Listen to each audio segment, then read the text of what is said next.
सबसे पहले आप तक पहुंचे तो लाल बटन को दबा के चैनल को सब्सक्राइब जरूर करें और साथ में बेल आइकन को दबाना ना भूलें।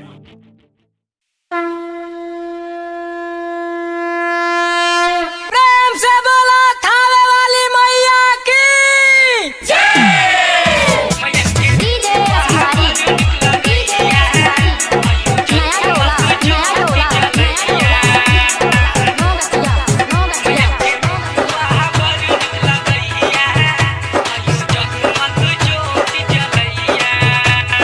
चम चम चमकैया मैया के चुनरिया कहीं में मैया लगैया दुलरिया चम चम चमकैया मैया के चुनरिया कहीं में मैया लगैया दुलरिया हयो मोहर मुकुट चमकैया माई के रूप बहाबर निकला गैया हयो जगमग ज्योत जलैया मैया के रूप बहाबर निकला गैया हयो जगमग ज्योत जलैया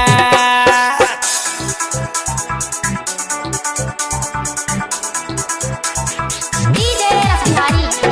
डीजे असमारी नया डोला नो गतिया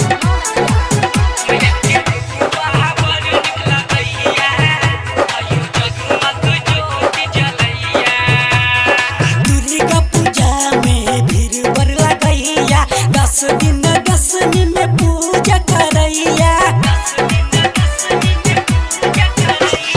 दुर्गा पूजा में भीड़ बड़ लगैया 10 दिन में पूजा करैया लाल लाल अरहुल मैया के चढ़ाई छै लाल लाल अरहुल मैया के चढ़ाई छै मैया खुश रहै छै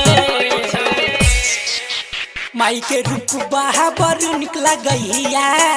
हयो जगमग ज्योत जलैया मैया के रूप बहाबर निकला गैया हयो जगमग ज्योत जलैया डीजे असमारी नया डोला नो गतिया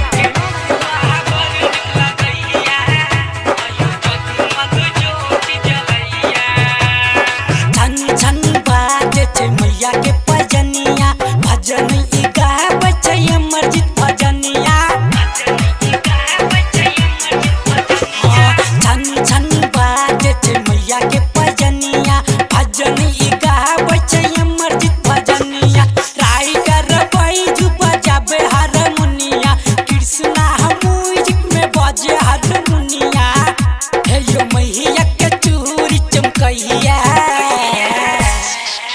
माई के रूप बहाबर निकला गैया हयो जगमग ज्योत जलैया मैया के रूप बहाबर निकला गैया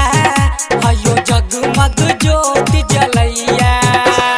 चम चम चमकैया मैया के चुनरिया देखै में मैया लगैया दुलरिया हयो मोहर मुकुट चमकैया माई के रूप बहाबर निकला गैया हयो जगमग ज्योत जलैया